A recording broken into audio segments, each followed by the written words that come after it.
AKP Diyarbakır İl Başkanımız Sayın Faruk Genç. Buralısınız yoksa?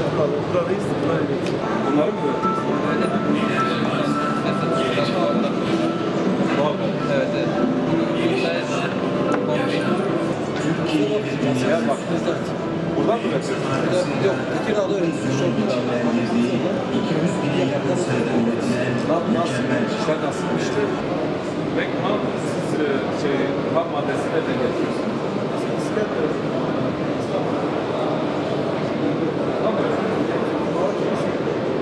Kardeşim bir ziyaret edelim. Bir selam hoş geldin. Nasıl? Sıkıntı yok.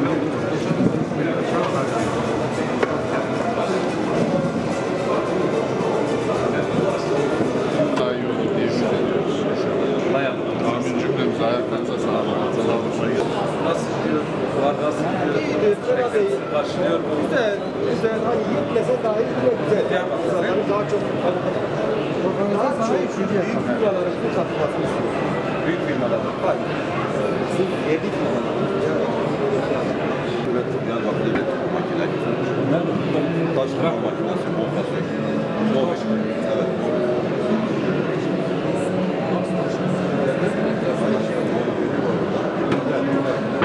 Memnunsun.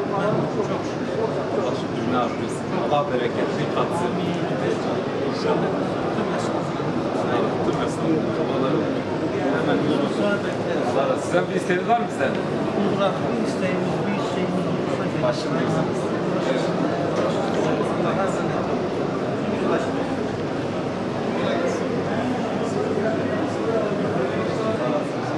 Buralısınız olsa yok Diyarbakır, Malatya'dan gidiyoruz. Çok Malatya Diyarbakır'daki partileri çok yok. Yok, iki tane birbirini çok seviyorum. Diyarbakır İl Başkanımız Sayın Faruk Genç. Baş gözüne geldiniz. Kolay gelsin. Allah razı olsun, sağ olasın. İyisiniz. Allah razı olsun, siz de iyisiniz inşallah. Çok şükür. Sizin ne üzeridir? Bizim elektrik malzemeleri, evet. Buralısınız. Evet, Diyarbakır. Bugün Diyarbakır İl Teşkilatımız ve Yenişehir İl Teşkilatımızla birlikte 10. Mezopotamya İnşaat Fuarı'na katılım sağladık.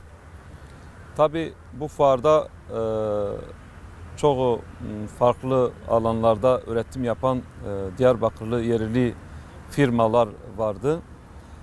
Öncelikle burada dikkat çeken bir şey Diyarbakır ve yakın illerden tek firmaların bu fuara katılım sağlamasıydı. Keşke büyük firmalar Türkiye'nin her köşesinden bu fuara akın edilseydi. Bu fuarların artırılması, buradaki üretim yapan, çok güzel üretim yapan yerli firmalar var ve onların tanıtılması için gerekli katılımların sağlanması gerekiyordu.